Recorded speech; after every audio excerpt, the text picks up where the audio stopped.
Mae'n 6:30 y bore ac rydyn ni ar ein ffordd I Alderhay unwaith eto.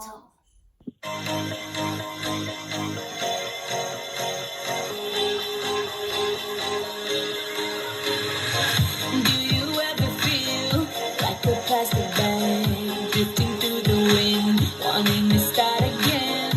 Do you ever feel so paper thin, like a house of cards, one blow from caving in?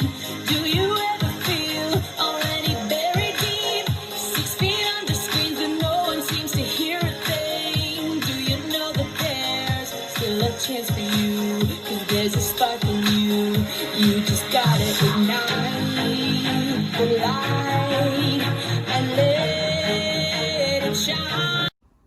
Dyna ni wedi cael y canilau fewn, ond dim magic cream tro yma, mond spray oer.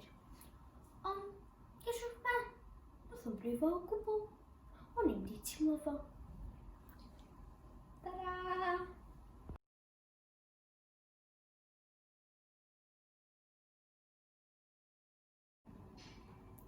Dyma fi efo'r canilau fewn, fel da chi gallu gweld. Rydw I newydd gael 4 prawf heddiw o'r canila ac rydw i'n teimlo dda.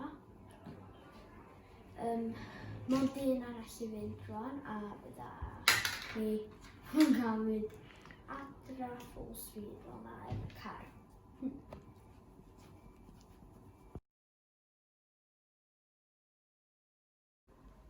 Mae'r doctor newydd ddod yma a mae o newydd dod I ddeud bod y gwaed yn isal, yn anffodus, sydd yn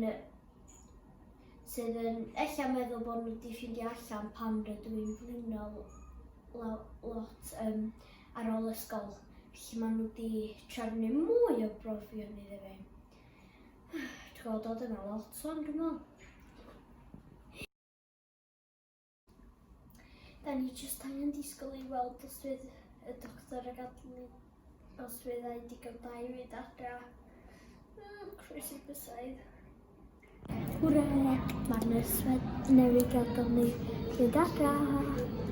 Disgwyl i'r doctor gael cysylltu efo ni rwan. Come and show what you are, make them go as you shoot across the sky.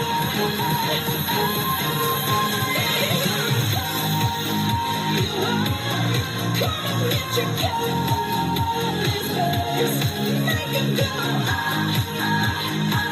you're gonna leave them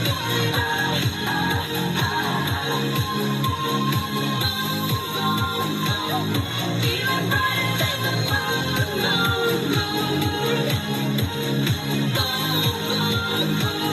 even brighter than the moon. Mae ni ar ôl dy he. Mae Ginny'n ofnus iawn o'r tan gwyllt. Yndi wir. A fi, dwi yn. A fi. Wel, rydyn ni nôl yn ôl dy he wsos nesaf, fe tam deud o'n iawn weithiau, ar y dydd Mawrth. Felly, dwi'n meddwl gai gweld chi eto yn fuan ar y dydd Mawrth. Tara! Tara! Ginny, o ti eto?